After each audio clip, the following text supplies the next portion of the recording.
ବେଦ ଯାହା ନ କହେ ମୁଖେ, ପ୍ରାଣୀ ତାହା କରେ ଆତ୍ମସୁଖେ।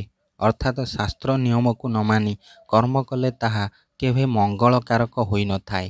ସେଥିପାଇଁ ଋଷିମାନେ ଯାହା ବିଧିବିଧାନ ବର୍ଣ୍ଣନା କରିଛନ୍ତି ତାକୁ ଅନୁକରଣ କରି କର୍ମ କଲେ ଆଗକୁ ବିପଦ ଆସିନଥାଏ। କେଉଁ କେଉଁ କର୍ମ କରିବା ଉଚିତ ଆଉ କେଉଁ କେଉଁ କର୍ମ ନ କରିବା ଉଚିତ, ଆସନ୍ତୁ ଜାଣିବା। ସୂର୍ଯ୍ୟ ଉଦୟ ହେବା ସମୟ ପରଠାରୁ ଶୟନ କରିବା ଅନୁଚିତ। ଏହାଦ୍ୱାରା କେବଳ ସ୍ୱାସ୍ଥ୍ୟର ଅବନତି ଘଟିଥାଏ। ଦିବସରେ ରତି କ୍ରୀଡ଼ା ଅର୍ଥାତ୍ ସ୍ତ୍ରୀ ପୁରୁଷ ମିଳନ କରିବା ଅନୁଚିତ। ଏହାଦ୍ୱାରା ଆୟୁଷ ହାନି, ଅଣ୍ଡକୋଷ ଏବଂ ଅନ୍ତକୋଷ ବୃଦ୍ଧି ହୋଇଥାଏ। ସନ୍ଧ୍ୟା କାଳରେ ଅନ୍ନ ଭୋଜନ କରିବ ନାହିଁ। ଏହାଦ୍ୱାରା ଅଜୀର୍ଣ୍ଣ ରୋଗ ସୃଷ୍ଟି ହୁଏ। ଭିକାରୀମାନଙ୍କୁ ଦାନ ନ ଦେଇ ଫେରାଇ ଦେବ ନାହିଁ। ଏହାଦ୍ୱାରା ଅଶାନ୍ତି ସୃଷ୍ଟି ହୋଇଥାଏ। କୌଣସି ବ୍ୟକ୍ତିଙ୍କୁ ଆହାରରେ ପକ୍ଷପାତିତା କରିବ ନାହିଁ। ଏହା କଲେ ଭବିଷ୍ୟତରେ ନର୍କ ଯନ୍ତ୍ରଣା ଭୋଗ କରିବାକୁ ପଡ଼ିଥାଏ। ଖାଇସାରି ଚଲାବୁଲା କରିବ ନାହିଁ। ଏହା କଲେ ବାୟୁ ବୃଦ୍ଧି ହୋଇଥାଏ।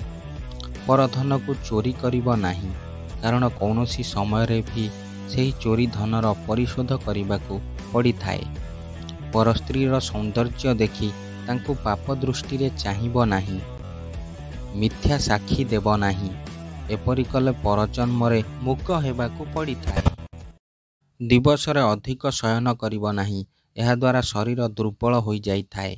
ନିଶାଦ୍ରବ୍ୟ ଯଥା ମଦ, ଗଞ୍ଜେଇ, ଅଫିମ, ବିଡ଼ି, ସିଗାରେଟ୍ ଅଧିକ ଖାଇବ ନାହିଁ। ଏହା ସେବନ କଲେ ଶରୀରରେ ଅତ୍ୟଧିକ କଫ ସୃଷ୍ଟି ହୋଇଥାଏ।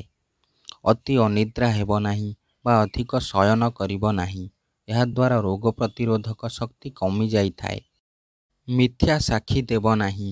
ଏପରି କଲେ ପରଜନ୍ମରେ ମୂକ ହୋଇ ଜନ୍ମ ନେବାକୁ ପଡ଼ିଥାଏ। ଦେବାଳୟରେ ନ୍ୟାୟର ବିଚାର ବେଳେ ମିଥ୍ୟା କହିବ ନାହିଁ।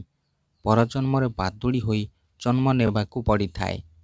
ଘରର ଉତ୍ତର ଦିଗକୁ ଏବଂ ପଶ୍ଚିମ ଦିଗକୁ ମୁଣ୍ଡ ଦେଇ ଶୋଇବ ନାହିଁ ଏବଂ ଖାଇବ ବି ନାହିଁ।